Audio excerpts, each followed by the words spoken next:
J'espère que vous allez bien. Alors, actuellement, c'est dans la partie 2, c'est l'application linéaire canoniquement associée à une matrice. Donc, cette notion, on a déjà donc vu cette notion dans le chapitre précédent, ce qui nous a permis donc de définir l'image et le noyau associé à une matrice. Voilà, donc on considère une matrice d'ordre P, PQ, l'application linéaire canoniquement associée à M, et la multiplication notée, soit on le note par mu M ou bien gamma M, d'une colonne par M. Donc l'application mu M, sur l'application qui démarre de l'espace U1 vers l'ensemble des matrices d'ordre P, P1, il y a un X, on lui est associé M par X. Et bien sûr, le noyau de la matrice M n'est autre que le noyau de la matrice mu, l'application linéaire mu M. Et l'image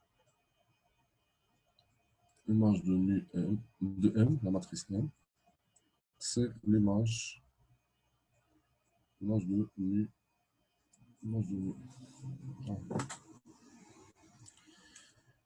Et bien sûr, le rang aussi, hein, le rang de la matrice M, c'est le rang de l'application mu. Ouais.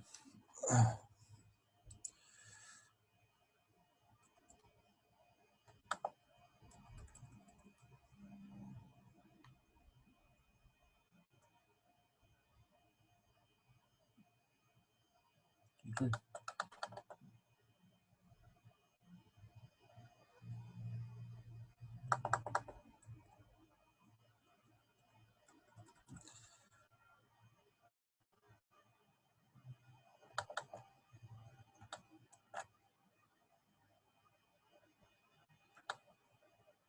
J'ai un problème avec l'application. Donc, je vais partager à nouveau.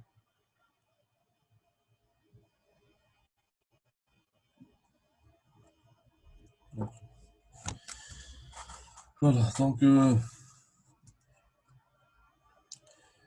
les colonnes de M engendrent l'image. Bon, déjà, on sait que l'image de mu M,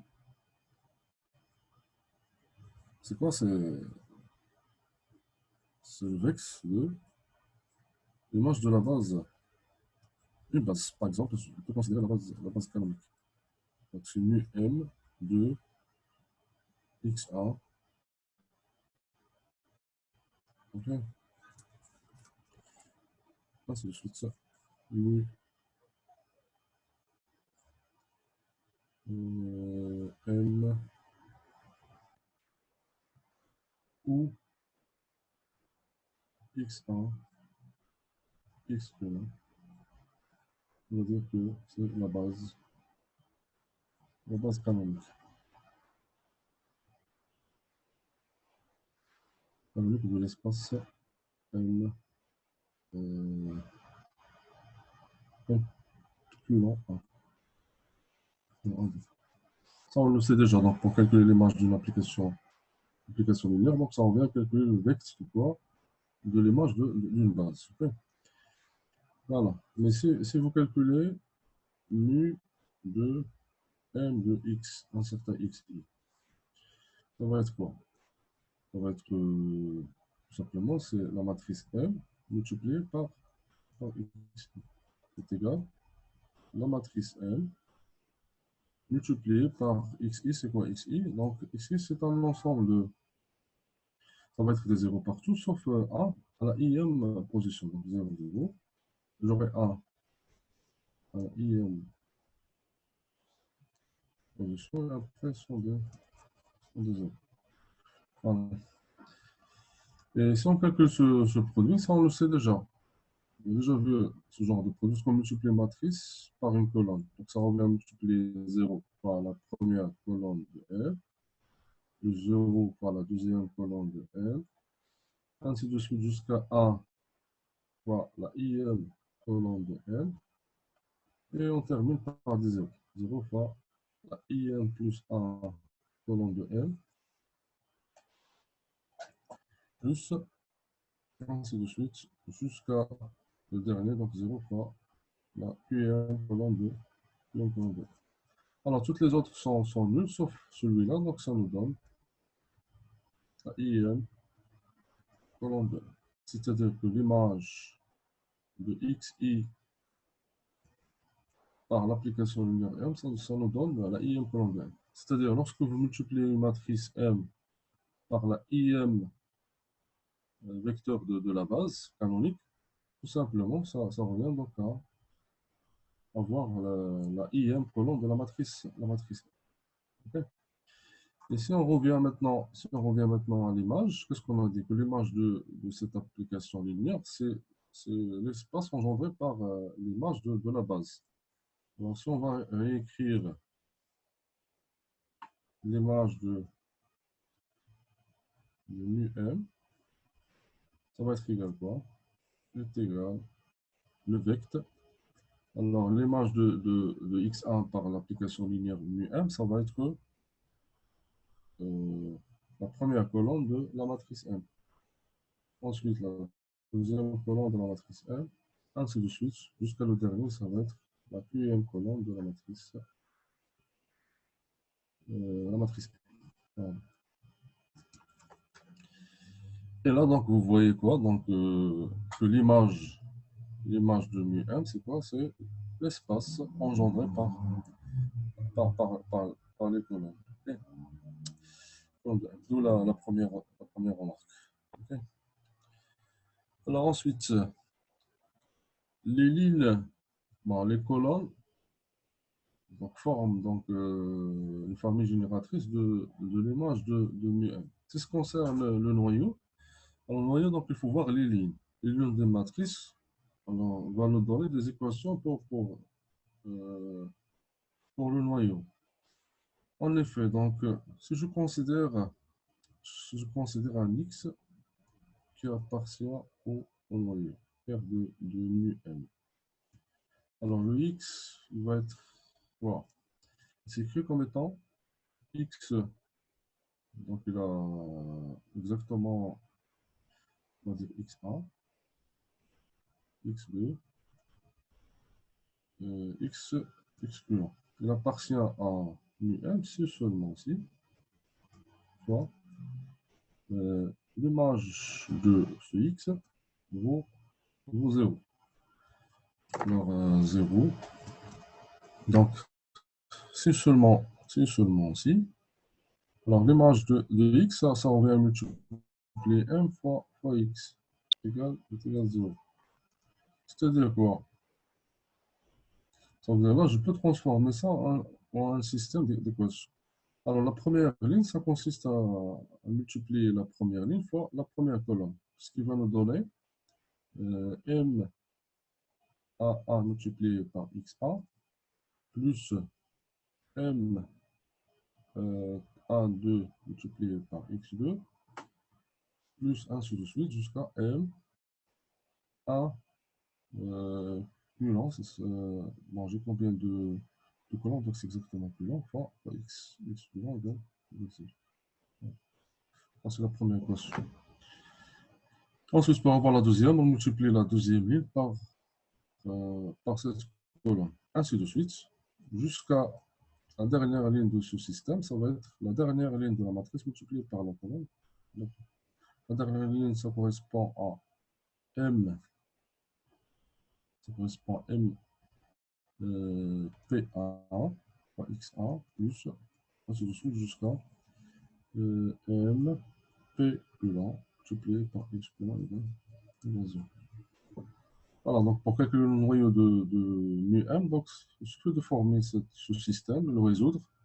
Et pour former le système, qu'est-ce que vous remarquez? Donc, chaque ligne, ça correspond à la ligne de la matrice. Les coefficients M1, A, M, M2 sont M1 plus long. Ce sont les coefficients de la première ligne. Et pour la dernière équation, ces coefficients sont coefficients de la dernière ligne de la matrice. Voilà. Ce qui concerne le noyau de mu. OK. Alors, alors la troisième remarque, donc je pense qu'elle est évidente. Il suffit de calculer, hein, de faire un calcul. Alors, si je calcule mu de m, composé avec mu de m', et je l'applique à une colonne x. J'applique le résultat à une colonne x. Donc, ça nous donne quoi? Ça nous donne mu de m appliqué à mu de m' appliqué à x. C'est-à-dire ça, c'est mu de m appliqué à x, ça veut dire ça consiste à multiplier m fois x. Pour calculer l'image de m' fois x par l'application linéaire même, donc on revient à calculer mu m fois m' fois x. Et vous remarquez que ça, on peut le voir aussi, que c'est l'image de x par l'application linéaire canoniquement associée au produit matriciel m de m et m'. Voilà ce qui concerne cette application. Alors, proposition, donc proposition 9. Si je considère maintenant une matrice carrée, M, P de K. Je considère M appartient à M P de K. Alors, qu'est-ce que vous remarquez ce qui concerne mu de M? Donc, mu de M, ça va être un endomorphisme. Un endomorphisme de l'espace MP1 de K. Parce que l'espace de départ et l'espace d'arrivée, ça va être le même. Et en particulier, donc, dimension. Ça veut dire dimension de l'espace de départ est égale à la dimension de l'espace d'arrivée. Okay. Et donc, pour que la matrice M soit matrice M inversible, alors c'est seulement si, il suffit que le noyau de l'équerre de mu de M soit réduit à, parce qu'on sait que, puisque la dimension de l'espace de départ égale la dimension de l'espace d'arrivée, et on sait que le noyau vaut 0, ça signifie quoi? Ça signifie que la matrice, que l'application linéaire, ou bien l'endomorphisme, il est injectif. Et on sait que le fait qu'il est injectif, c'est équivalent aussi à surjectif. C'est en raison de dimension, parce que dimension d'espace de départ égale dimension d'espace d'arrivée. Ça veut dire que mu de m, il est bijectif. Et si mu de m il est bijectif, donc ça c'est équivalent à que la matrice soit inversible. Okay. Ou bien, on sait que l'image, c'est quoi? C'est le vecteur. L'image, c'est le vecteur des colonnes de la matrice M. Alors là, il suffit que les colonnes forment, il suffit que les colonnes, donc C1, M, jusqu'à CPM, forment une base de l'espace M, 1, 2, 1, 2.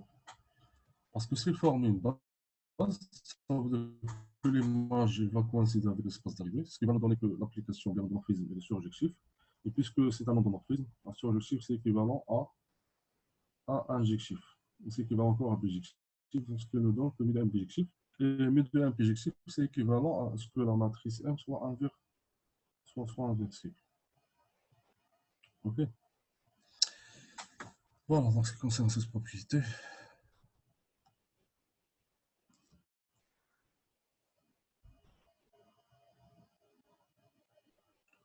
Voilà, cette propriété, on l'a déjà vue, donc juste un rappel. C'est que une matrice triangulaire inversible, le texte est inversible, c'est seulement si les termes diagonaux sont tous non nuls. Ok. Ça, on a déjà vu, je pense qu'on a déjà prouvé. Il suffit de montrer que les colonnes forment une base. Puisque le nombre de colonnes coïncide avec dimension de l'espace, donc il suffit de montrer qu'ils sont libres. Et pour montrer libre, on va s'en servir du fait que les coefficients A, I qui se situent dans le diagonale sont non nuls pour montrer que les coefficients sont nuls. Okay.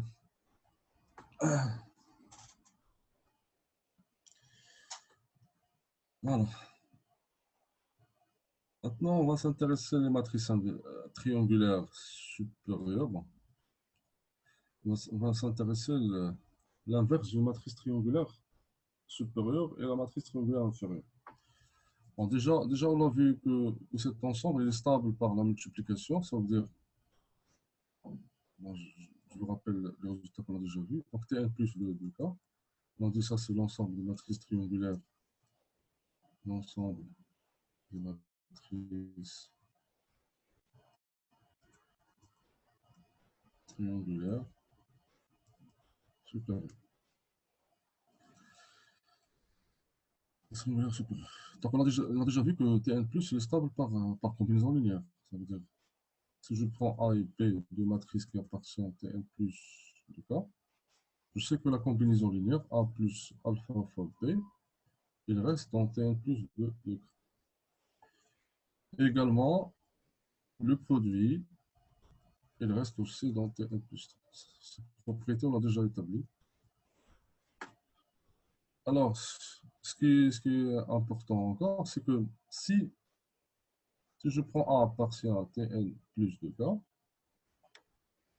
et A inversible, alors, même A moins 1, ça veut dire si on calcule l'inverse, donc l'inverse, il va garder le caractère triangulaire supérieur. Donc, il va rester aussi dans Tn plus 2. Et ça, c'est vrai aussi pour les matrices triangulaires inférieures. Ce qu'on a dit pour triangulaire supérieur marche aussi pour triangulaire inférieur. Voilà. Okay. Alors, pourquoi ça c'est vrai?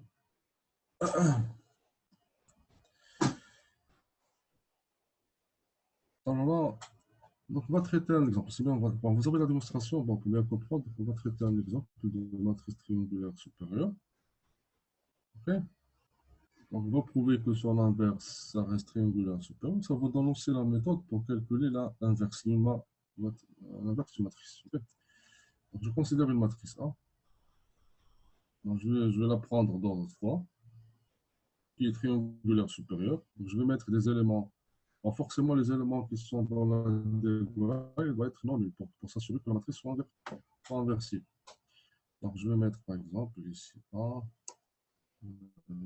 disons 1, ici 2, ici je peux mettre 0 là sans problème. Hein.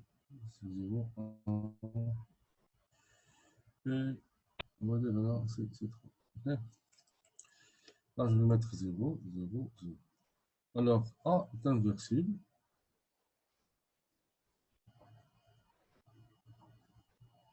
Inversible. Car les coefficients diagonaux sont non nuls. Puisque les éléments diagonaux sont nuls, donc la matrice va être inversible. Alors, calculons ensemble. Calculons. En moins 1. Okay. Alors, pour calculer moins 1, qu'est-ce qu'on va faire?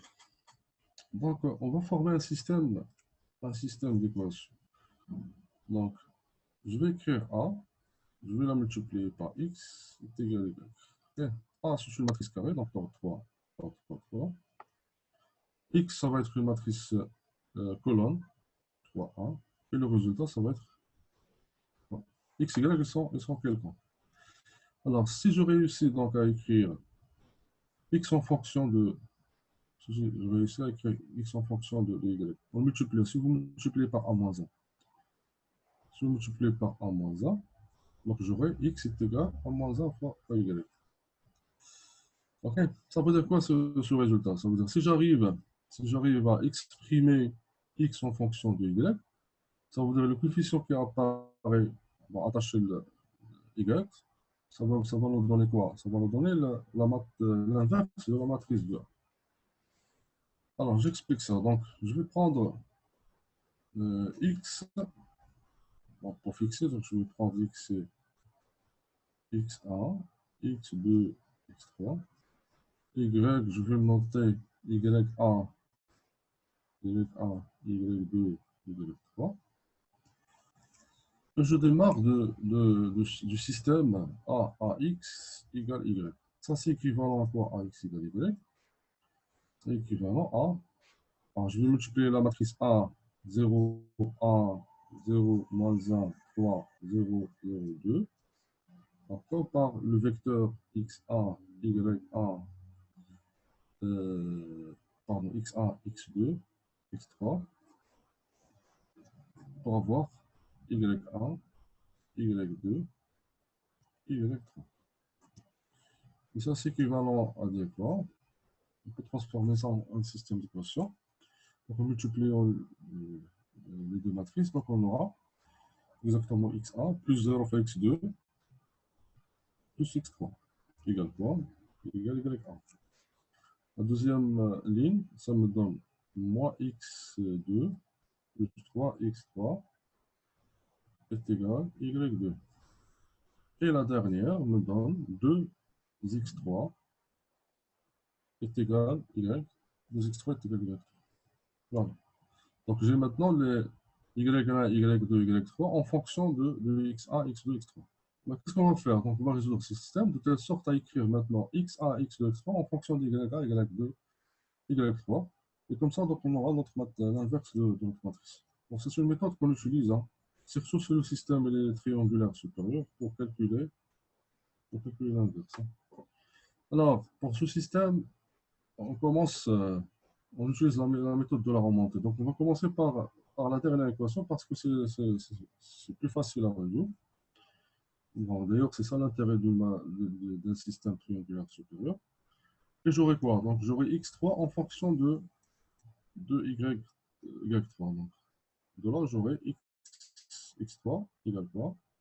Égale 1 demi de y3. Voilà. Et je remonte.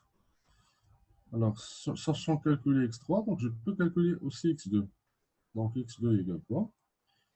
Est égal à moins y2. Moins y2, c'est ça? Et plus 3 fois x3. Et je remplace x3 par sa valeur, qui est égal à 1 demi de y3. Donc, ça me donne moins y2, plus 3 fois x3, ça veut dire plus 3 demi, y3. Voilà. Je continue ainsi. Donc, maintenant, je sais calculer x2 et x3. Donc, je passe à x1. Donc, x1, c'est facile à calculer. Donc, x1 égale quoi? Égale y1 moins x3. C'est-à-dire égal y1, c'est toujours ça reste y1. Mais x3, je remplace par sa valeur. C'est 1,5. C'est moins 1,5 de y.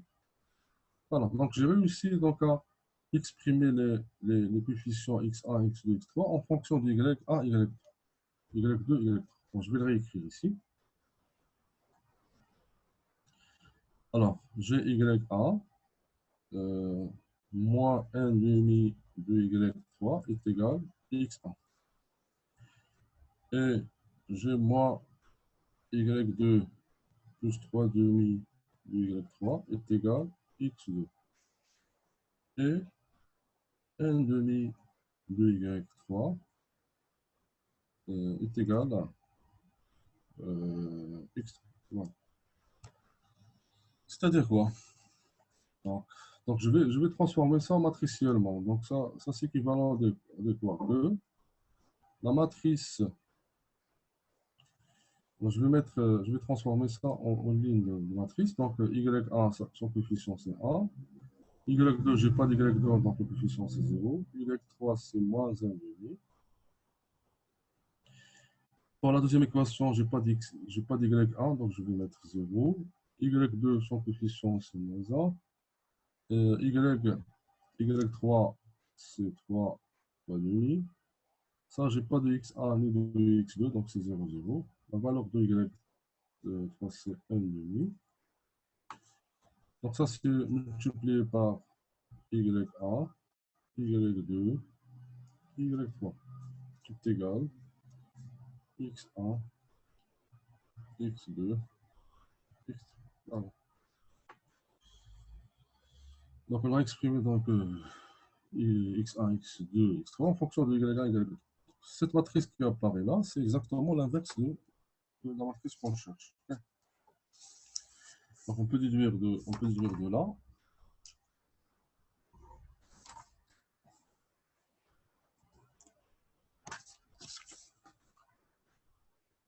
De là que donc, A moins 1 égale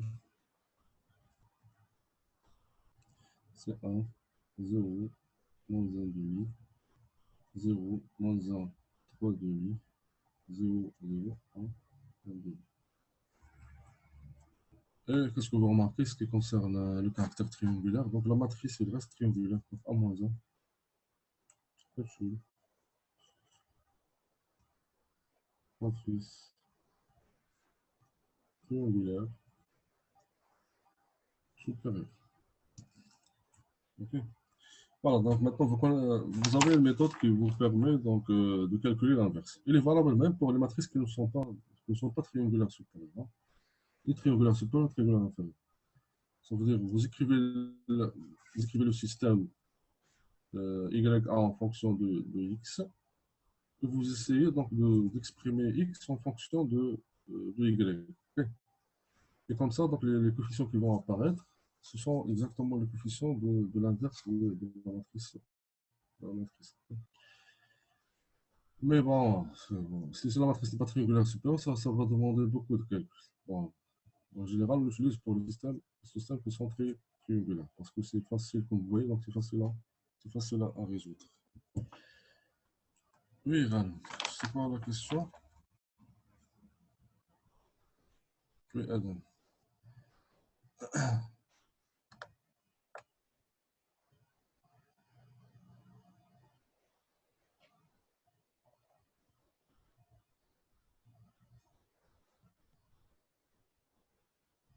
مسيو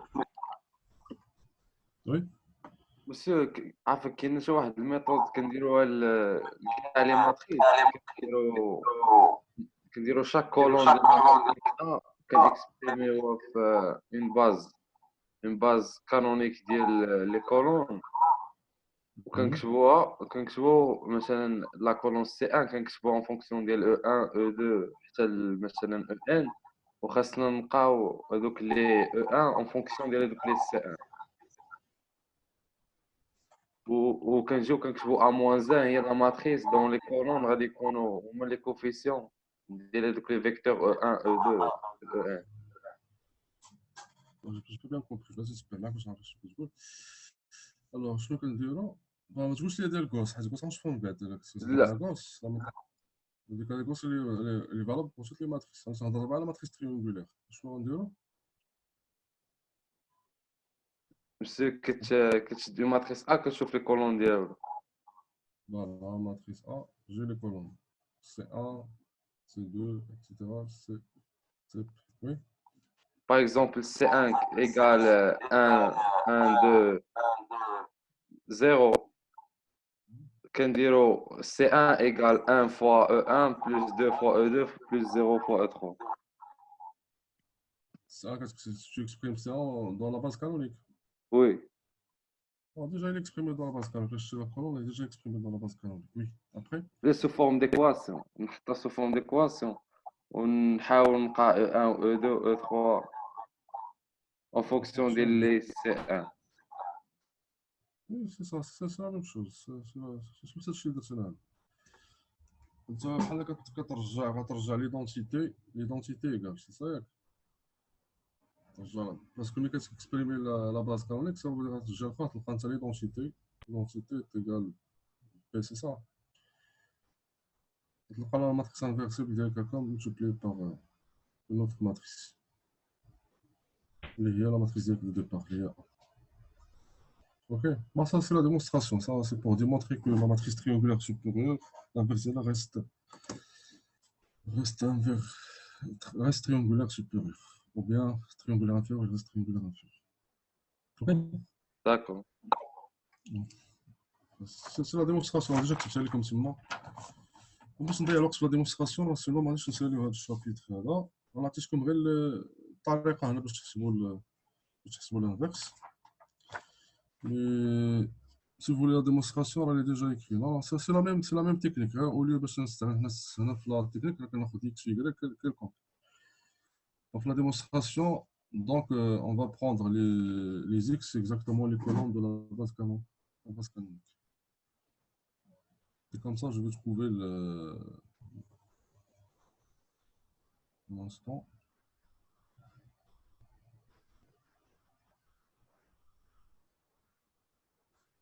Comme ça, je tombe sur de la relation. I, bon, puisque je travaille avec les colonnes de la base canonique, donc j'aurai IP. IP égale PA. Donc ça prouve que la matrice elle est inversible et son inverse c'est B. Et déjà, on a vu, donc, pour l'inverse, il suffit d'avoir un inverse à gauche ou bien un inverse à droite pour que la matrice soit inversible. Est-ce qu'on travaille en dimension physique? Voilà, donc je passe à la suite.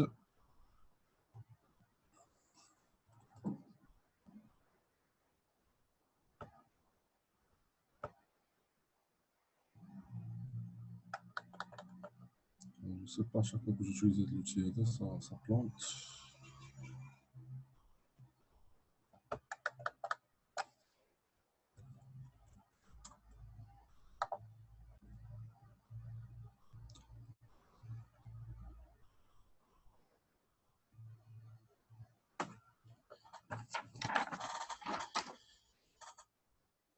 Ok, là on termine.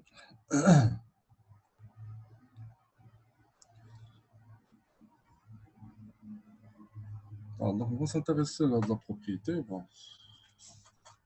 Alors on est dit quoi?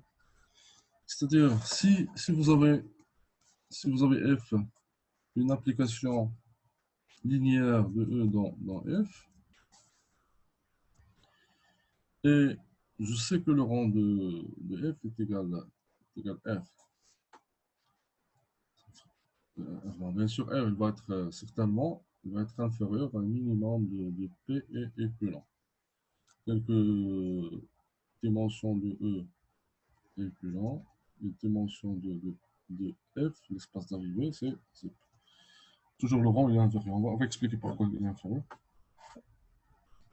Alors, le résultat de cette proposition est le suivant. Je peux toujours trouver des bases. Donc, B, base de E, et B', base de F, telle que la matrice de F dans les bases B, B', elle a cette forme-là. Ça veut dire qu'elle est pleine de partout de 0. Vous aurez juste des A ici dans la diagonale, 1, 1. Et le nombre de A, ça va être exactement R. Et partout, c'est des 0. Partout, c'est des 0. Ok. Voilà, donc vous avez 1, le nombre de 1, ça correspond exactement le rang de l'application. Ce qu'on va essayer donc de prouver. Bon, je pense à 40 minutes, je pense que ça va pas être seul.